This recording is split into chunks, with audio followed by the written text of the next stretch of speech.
So we started a series, a little mini-series last week. It's just a two-parter. Don't get excited. We do have a Lenten sermon series coming up, which I wrote about in the Markham Messenger, which you probably, if you didn't receive it already, you'll get it this week. But we started this idea about treeness and shrubness. Now, you're a little older. Maybe you're not as scientific as the kids. You see the difference, right? Is this one bigger than this one, right? So we talked about treeness and shrubness was this little bitty self of ours, and even the little bitty gods, and then there's the tree, the big God of creation that wants us to grow big like that. So one of the things that I did not read to you last week as we were talking about this juxtapositions of who do we look to? Who do we give our life over to? Or what kind of God or little gods do we give our life over to? I did not read this verse out of, it's out of Psalms. I believe it's Psalm 1. I did not quote this. So maybe the high-tech people back there can figure it out. I believe this is Psalm 1. I left it out of the reference. So it goes like this. Blessed are those who trust in the Lord, whose trust is the Lord.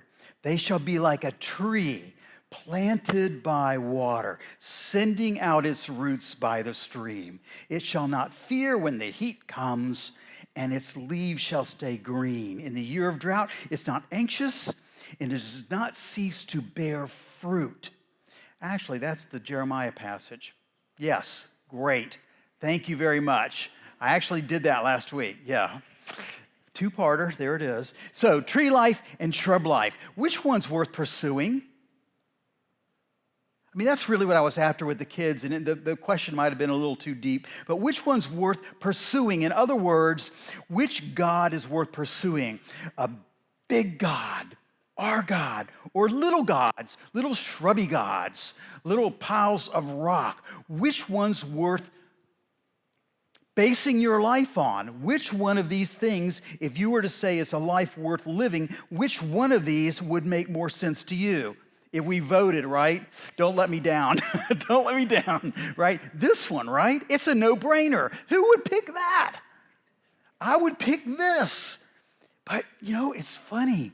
We still do it. We pick the rock piles. If you weren't here last week, that's the gods, the pagan gods in northern Israel, that the people of God, the people of Israel were being swayed to worship these foreign gods, and there they are.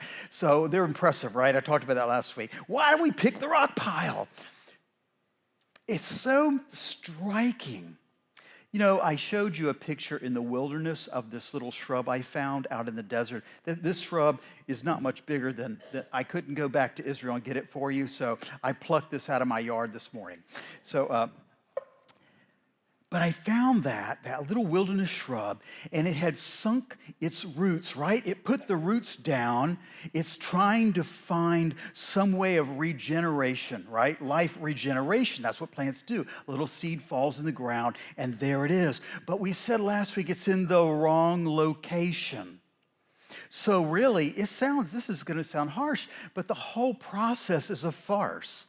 It's a farce for that plant to ever think it's going to achieve tree status. It isn't going to happen. It's always going to be a shrub life for that little plant. But don't feel sorry for that little plant. We heard last week in Jeremiah, and that passage was chapter 17. The whole passage was 5 through 10, but we heard in verse 9, Jeremiah kind of gives the crux of the problem. And here it is, Reader's Digest version from last week. The enormous power of the human heart and mind. Remember, in the Jewish way of thinking, those were the same things. The ego, the self, however you want to label the parts of you that determine which way you go. It says the enormous power of the human ego to deceive. And that's a hard word, deceive. If you really look at that, the two words that are used in Jeremiah to describe the heart are devious, it's on the screen there, and perverse. Devious and perverse. The word translated devious is akov, which is from the same root as the proper name of somebody you should recognize, Yaakov, Jacob. That's Jacob's name in Hebrew. If you remember back in Genesis, Jacob was named Yaakov because he was the heel grabber. Remember when he was born, he was grabbing at the heels of his brother, and he tended to do that all the way through his life. So that word can mean heel grabber, overtaker. It can even mean tripper upper. Yaakov, the tripper upper, right? At the core of its meaning, though, is a sense of something that's insidious, inescapable. And that's what Jeremiah is trying to say. There's something about us, about the human heart. It's a bit inescapable. We tend to be a bit devious, heel grabbers, tripper uppers. We can't help ourselves.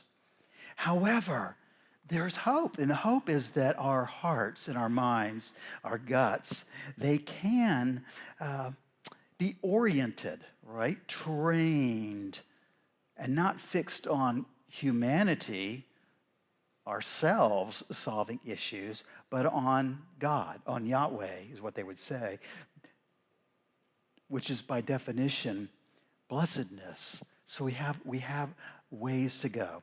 Verse 10. The prophet is warning once again that the Lord will test the mind, search the heart. In other words, we said this in many ways last week, that God is divine. He knows us.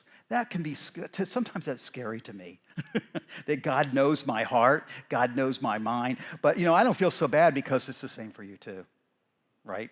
It's not just me he knows that way. He knows all of us that way. God can look in and see who we are. So trying to hide our hearts is like worshiping stone pillars and piles of rock. It's futile. It doesn't work.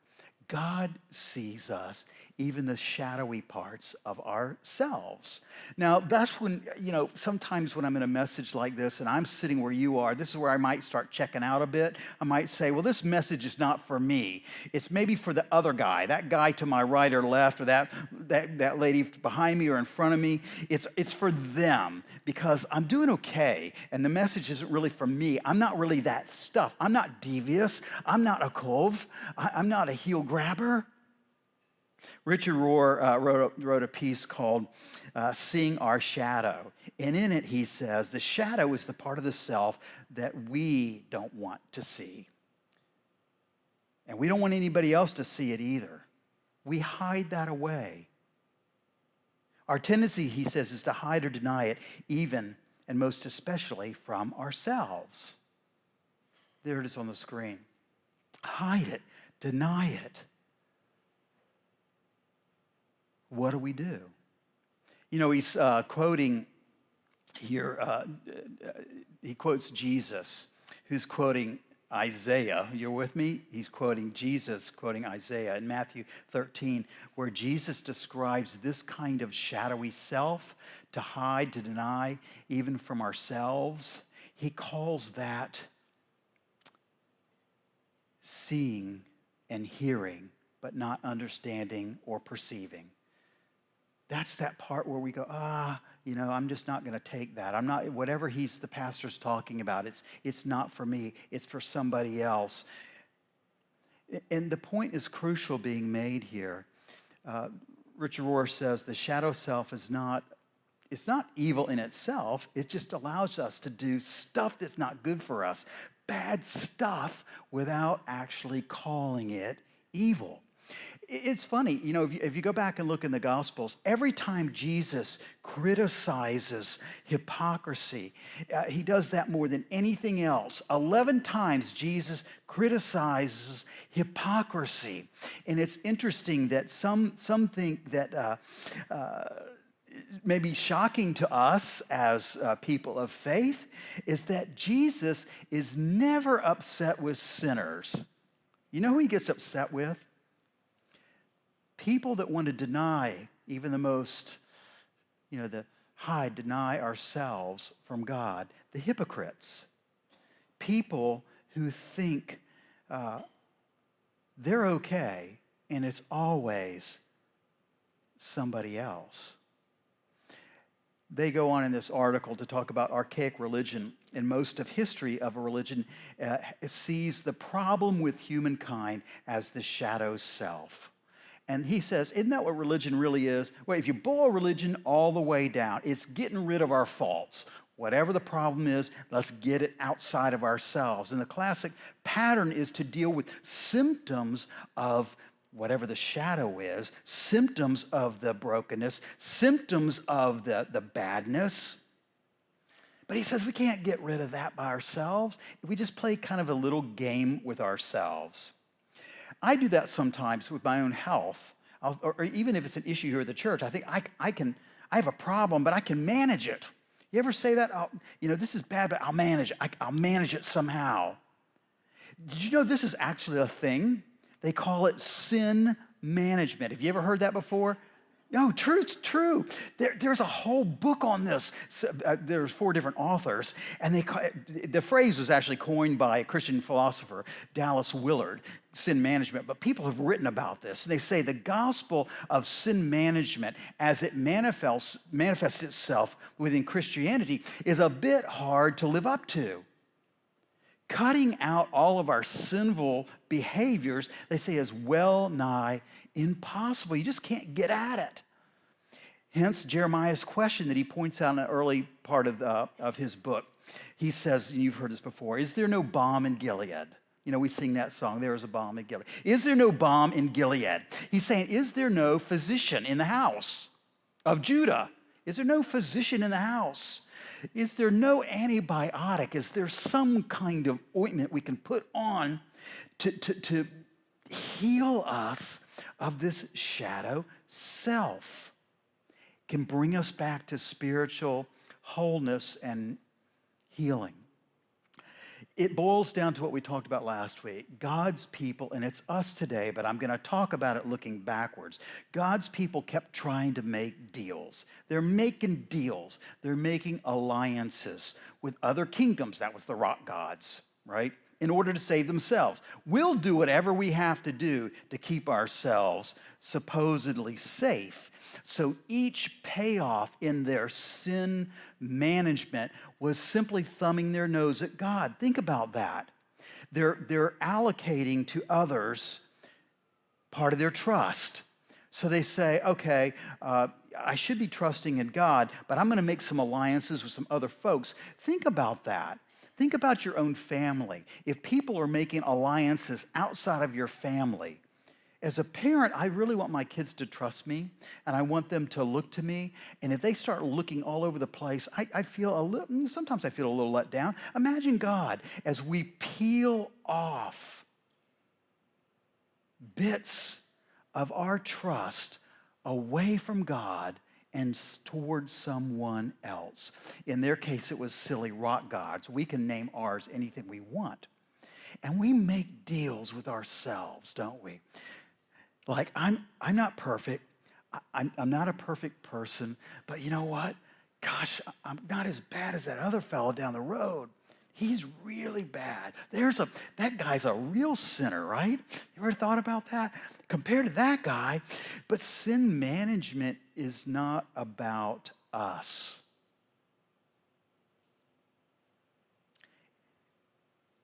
Sin management is really, as I said, turning our backs on what God wants for us. We might think it's about us, and we might think we have some resolution, but we don't. So in my backyard, I was out there doing the yard yesterday, and I found this little plant. Check this out. That's my back porch. Looks like it needs a little bleach in the crevice there. And I find this penta. Now, I worked so hard to plant that seed in that little crack between those pavers, and I nurtured it, and I cared for it, and I covered it up when it was cold. Did I do those things? No, I did not. It grew, so they call it a volunteer, right? It's a volunteer. It just grew there. So I'm out in the backyard, I'm working, I see this plant pushing up through the crack. But you know what? That little plant is simply trying to make the wrong place right. That's the wrong place. It's not supposed to be there, and it will never be anything more. I can fertilize it, I can do all I want, but it won't solve the problem. It'll never be a tree. First of all, it's a penta, but it's never going to grow into a tree. It needs transformation. So the point here is managing our shrub life is like living life in the cracks. I don't know if you've ever felt like that, but sometimes I look at somebody and I think, man, they're just trying to live their life in the cracks when there's so much more. Living life in the cracks is so limited. It's hopeless, like that plant. There's not a thing that plant can do, as Jeremiah says. There's not a thing we can do about it. Is there no balm? We can't just take a prescription. Now we're not talking about a plant, we're talking about ourselves. We just can't take a prescription, call the doctor, get the prescription, take a few pills, in 2 weeks, everything will be fine. Jeremiah makes it absolutely clear, and God's word does this all the way through. There's no such miracle cure like that. Wish there was. But he seems to think there is a solution somewhere. There is a cure somewhere. And we see the answer. We have the benefit of several thousands of years. Jeremiah says, I, the Lord, test the mind and search the heart to give to all according to their ways, according to the fruit of their doings. The ailment is not, how should I say this? The ailment really, I'm trying not to use the churchy word, it's sin. I'm looking for a different way of saying that because sin is that familiar word that we turn off to. But the ailment really is sin. It's not a behavior that can be managed. That doesn't work for us. I don't think it works for anybody. He's talking really in terms of what we talk about in the past 100 years. We talk about sin as a condition, not as just something we do. And it needs to be healed by an outside power. So we do know, all these years later, there is a cure. We know in the Christian tradition that the grace of God in Jesus Christ is offered. That's a tree. They actually, I don't know how they did that. That limb is growing inside the tree that formed the cross. That's at the Garden Tomb in Israel. But it was just very interesting. It just caught my eye when I started thinking about the grace of God in Jesus Christ. Because Jesus said, in all three of the synoptic gospels, people that are well have no need of physician, but those who are sick, recognizing he's following after. Jeremiah says there's an ailment. And Jesus says, that's why I'm here. There's an ailment. So what do we do? If you're a note taker, here we go. The remedy. Number one, admit there's a problem. This is like the core of every 12-step program about drug abuse, any kind of addictions. They always start with admitting the problem. And it's the hardest thing to do. It's one of the hardest things to do in church. Isn't that? That's a shame. That church is the hardest place for us to admit we're not perfect people. I love that bumper sticker. It says, Christians aren't perfect, they're just forgiven. That's a wonderful bumper sticker, right? So admit the problem, the shadow in us, how we bend toward rock gods. That's the message that Jeremiah was trying to get out to the kingdom of Judah, to really understand and claim that they couldn't get out of this shrubness by themselves. They needed a reliance on God. They had a problem. It didn't matter what alliances they made. It wasn't going to get them to a tree-style life. The other day I woke up, I think it was Friday morning. I woke up about 3 in.the.morning. And I've shared this before. I occasionally get migraine headaches, and I know some of you do too. But I can always feel it coming on. So I woke up early in the wee hours of the morning, and I felt this little teeny tiny headache. But it felt so wonderful to lay in bed. I didn't want to get up because I know what to do. I know what to go take to try to calm it down. And I just sat there saying, oh, this is so mild. I can manage it. Sin management, right? I can take care of the problem. And I waited too long. And anybody that gets migraines, you know what happens. When you wait too long, you go over the cliffs. The headache comes on full bore. There's nothing you can do. So admit there's a problem. And when you get that sorted, then we can move on to 2, honesty.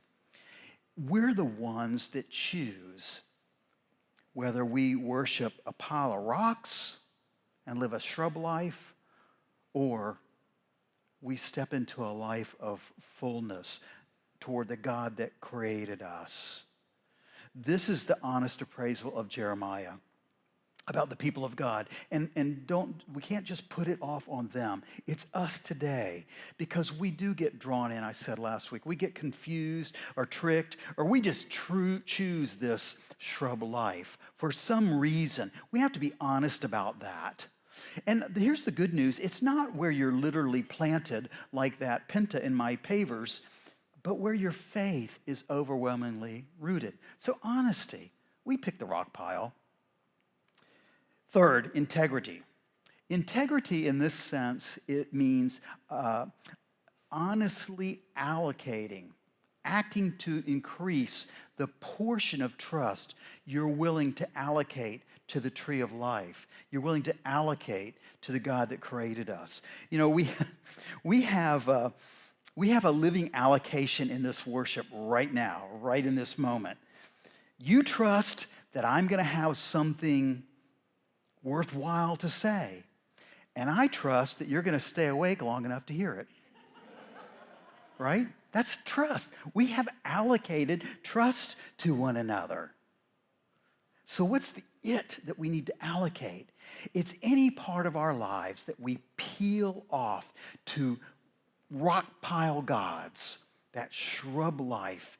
One example, I mean, if we were going to come in here and kind of divide up some spoils, you know, if I had a couple of friends in my family, and maybe Jesus comes in, he's sitting in, and we're kind of dividing up, you know, maybe it's food, maybe it's money to go out and buy, you know, we're going to give out money. It's one for me, one for my friend, one for Jesus, one for me, one for my friend, one for Jesus. Does that sound fair? Pretty fair. We've done these kind of games before where you're allocating stuff out very fairly, but that's not the allocation God's. That's the allocation that got the people of God in trouble.